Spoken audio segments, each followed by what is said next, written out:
Hello, my name is Fox 9, so they can name it Fox. No, the world is just tilting over. It's not my camera. But this is literally the exact same day I recorded my last Amphibia episode. I was, what is it? I finished Amphibia on Disney Plus, and then I was like, all right, I guess I gotta wait till my DVR records the rest of the episodes. I guess then I could have went online, but I don't know. But then I went up. Then I went like, wait a minute. So I went upstairs, checked my TV, and like I clicked Amphibia. I want to make sure everything was recording right. And I'm still not sure if it's like an on-demand thing, or that because I set it to record, maybe there was a episode thing that record. Maybe all the episodes of Amphibia did record over that time period. I don't know. I have no idea. All I know is that I was able to see Amphibia from the season 2, episode 1, all the way to the Planters Check-In, which is episode 7. Well, Scavenger Hunt and Planters Coming, which I want to say, like, I really dig the show. Obviously, for a couple things. One, the show, though there is this bigger overarching story, the show is mostly angled towards just telling fun stories. Like there's a few continuity hiccups or something like that, but it is still focused directly at we just want to tell some fun stories and then have like this overarching mystery, but mostly just fun stories and continue it where the first half of this season is a road trip basically. Finally, the glacial pass thing melts, and Anne and the Planters basically head out to go find out, how to get Anne back home. And basically this then leads them, stopping at a few places, learning along the way. It's a similar format of, obviously, they learn a lesson each episode as it goes on. You can pretty much guess what the lesson's going to be. But they do still, even though, stuff like that, it's easily okay, I can see where this is going. It still has really good fun in it. Honestly, even if it's what the lesson's going to be at the end and all that stuff, they still have fun with all of it. They still have, it's more like seeing the imagination of this world, or when they do stuff like when they're trying to help this one little cowboy town, it's literally little tiny frogs, and basically it ends with the townspeople going crazy and just attacking the attackers because they beat the hell up out of Hot Pop. And it's just, it's really funny because, one little king goes, "You said, Pop, that we have to help, that you always have to help someone who can't defend themselves. Well, obviously you can't defend yourself, so we're going to help you." Mind you, these are little frogs, this big. Which I was like, alright, that's freaking funny. We also got, Anne also found Marcy, who is the nerdy one of the group, which I kind of could see how their dynamic would work, even though Sasha is still kind of a jerk on Earth, but still, you can kind of see how these three personalities kind of work off each other, and I really like that. That was actually kind of cool, I think. You have Sasha, who's the popular girl who doesn't take from nobody. You have Anne, who's the athletic girl, who really kind of just follows along a little bit. But, she cares about her friends and all that stuff. She cares about her friends. Then you have Marcy, who's the straight nerd, who is super clumsy and all this stuff. Which, that episode when we finally meet her again, I'm like, oh, that's cool, they're each other. And Anne being super overprotective of her, I thought was really cute. But also, I do find it really, parts where she's like, "I can take care of myself." All this. I'm like, I would believe that if you didn't nearly die 10 times as well as set on fire. Yeah, technically speaking, Anne could have let you fall and maybe you'll do some cool cartwheel stuff and get out of there. But come on now, I'm just Anne's literally I have to protect, and I'm okay with that was cool. That just shows Anne's a really good friend with that. Also, first off, they do focus more, I think, on the Planters in this season, as well as Anne, because obviously we have an entire first season with Anne, and it's always with the Planters. While in this one, we'll have a pop episode. We'll have Sprig and Polly Then we'll have a Polly episode, stuff like that. And it's all really good. The world is still fun. I feel though like it is dipping more into Gravity Falls as territory. I think not a bad thing, but I mean in the sense of, like the first one, obviously it's more the first season more Bayou bumpkin kind of setting, while still having, while then also having kind of medieval ones of giant monsters trying to eat you and stuff like that. This one, more of the villains are more other talking enemies. It's less like giant monsters, which, hey, you know what? It's okay. They're so creative with a lot of them. But this one feels more like it's obviously more setting up, I guess, the rest of Amphibia as they're getting their new town. I also do like how the three friends kind of got three different like views of the world. And mind you, I'm saying like all the lessons they teach are really damn good lessons. I don't think I need to cover over all those. Be yourself, learn to work together, all that stuff. Really good lessons to learn. But what was I saying? Like I like the different obviously Anne has the people. Anne is more the person who is growing up in a sense in Amphibia with the people. She's more the ground level character.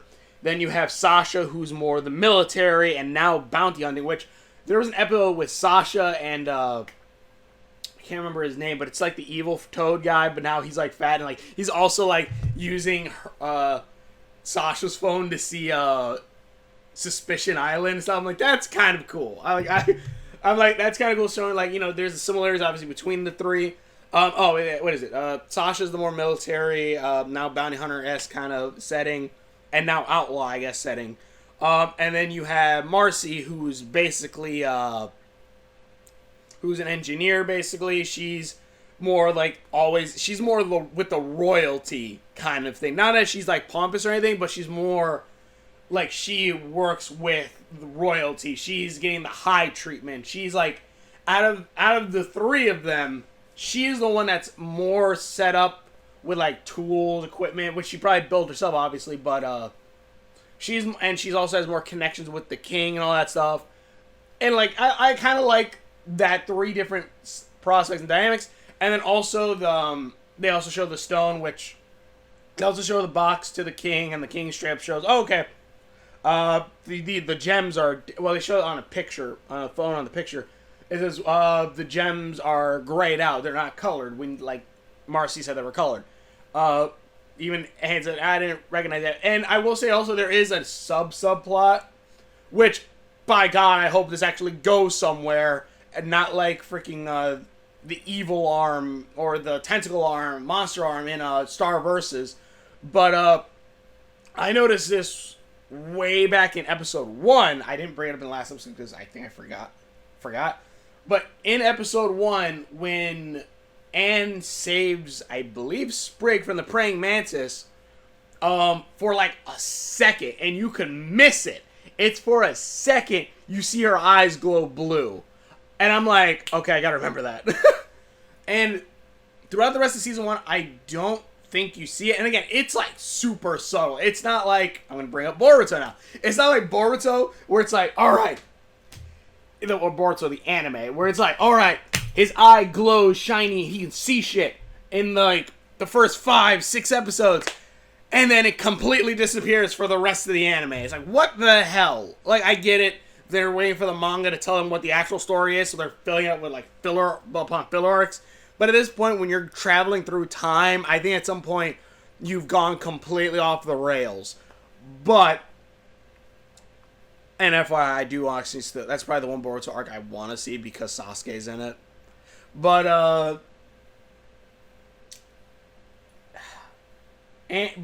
like you see her eyes glow for that 1 second. Then obviously, then the season 1 episode, when Anne's trying to, season 2 episode, when Anne tries to proof up the house, a giant plant monster is going to try to hurt the planters. That's when Anne gets serious, pulls out a sword, her eyes glow for a second, like she's super powered again. And then Marcy, I think it was it was after she got Sprig out of the giant ant, barb ant queen. When she jumps out, her eyes turn blue for a second as well. I can't remember if Sasha's eyes have turned blue. And again, because it's black, and when the eyes turn blue, it's usually for like a split second. It's for a very, very split second. Like you'll see the eye. It's like either it's like a darkish blue, and then it fades into black really quick. But it's still like, okay, that's cool, and that's only like something like you have to see it. You have to watch and just, okay, that's cool. Also, this is the Gravity Fall episode. I just noticed there's codes all over those walls. I actually kind of want to see what a lot of those codes say. I might look it up later. But yeah, like that was, the episodes were pretty damn cool. Like the episodes were I like this season. I like the setup with the eye thing. I hope that actually turns out to be something. My guess is that whatever magic was inside those 3 stones on the music box is a power that is now inside the 3 of them. What is it going to add up to? I'm not entirely sure. Also, that what is it? That Sasha and the Toad guy that she's working with, that she even says like that in a way, like again, like the same way Anne has the planters, for Sasha, the Toad guy's like her planters, I guess. That's the closest thing of a friend other than, her main friends that she has that's sticking by her. Also, you do see that Anne has the sword she got from what was his name? Something Espada? I think it was something Espada, which Espada is Spanish for sword. From the daycare in the last season, she does have her sword in the opening credits, which I really like the opening credits because it reminds me kind of, even though, again, She-Ra it's not a good cartoon. It's a show that I watched, and I'm just like, this kind of stinks. Cut back to Catra, because Catra was the best character in that entire show. But I will say the cool thing that I really liked about it was the evolution of the intros, where like it was always like She-Ra and Catra like in their new outfits over, and then like the season finale kind of She-Ra, not season finale, but the intro for like the last season, you see like the part where like they're clashing that's been in through all the other seasons, but Catra kind of moves back. Like I do like how there's kind of a scene like that, not her moving back, but of Sasha and Anne fighting each other with sword, and then it cuts out to like seeing Marcy with the music box, and it's like, okay, this is kind of really cool. Like it's really damn cool, and also like eventually sides are probably gonna need to be picked because all 3 of them are on 3 different sides of what the hell's going on. Sasha's now starting to build an army to take down Newtopia so they can rule. And just trying to find her friends and get home. And Marcy is also trying to get home, but she's obviously working with the king. And hopefully the king doesn't have any ulterior motives. Also sounds very familiar. I can't what voice actor that was, but the show's damn good. The show is really good. Again, it still has a good overarching story. There are some continuity flub-ups. Again, like the bit where like, oh look, the cops, and it's just like, you don't know what the cops are, or you just found out about the cops. I guess you know now, but I don't know. But the show is fun. That's the end. The show is goddamn fun. The characters are really good. I love how Anne still has a stick and leaves in her hair for some damn reason. Also still missing a shoot-in thing to put something over. Like, my sock got that messed up. I'm pretty sure the sock would be destroyed by now, but beside the point. There's the whole idea of that these humans are somehow supercharged or powered, I'm guessing by the crystals or whatever. Also in season 1, when they show Anne, like, she was supposed to dissect the frog, it looked like Hop Pop. I was thinking, like, what if, like, this is actually supposed to be that, they got sent to the future or something. I hope it's another reality, because I don't want it to be like, oh, we're gonna go full adventure time. This is the future. Everyone's freaking dead. Also, like, I do feel like this show, like, here's the thing about Owl House. This is how I want Owl House to end. I want Luz to stay in. I want Luz to stay in on the Boiling Isles. If her mom comes there too, maybe if they want to go the full thing with, since they have Amity and Luz, have Ida and Luz's mom. That way Luz has a reason to stay on the Boiling Isles and stuff. I might make a video about that later. But, because I want Luz to stay on the Boiling Isles. There really doesn't seem to be any reason, other than maybe her mom, which her mom could easily move with it over here, over to the Boiling Isles. But, there is no reason I see Luz should go back to the human world. I don't see any reason. And the same thing with, what was the other one? Luz. Oh, the same thing in Gravity Falls when Dipper, could have stayed with his Grunkle Stanford and, learned everything that he ever wanted to. There was no reason for them to go back.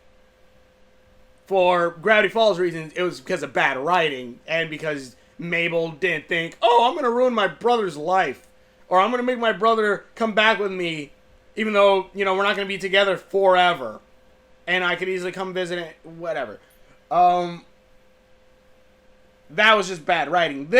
Owl House, Luz, there's no reason to go back. The mom could move to Boiling Isles. Luz could grow up and be a witch.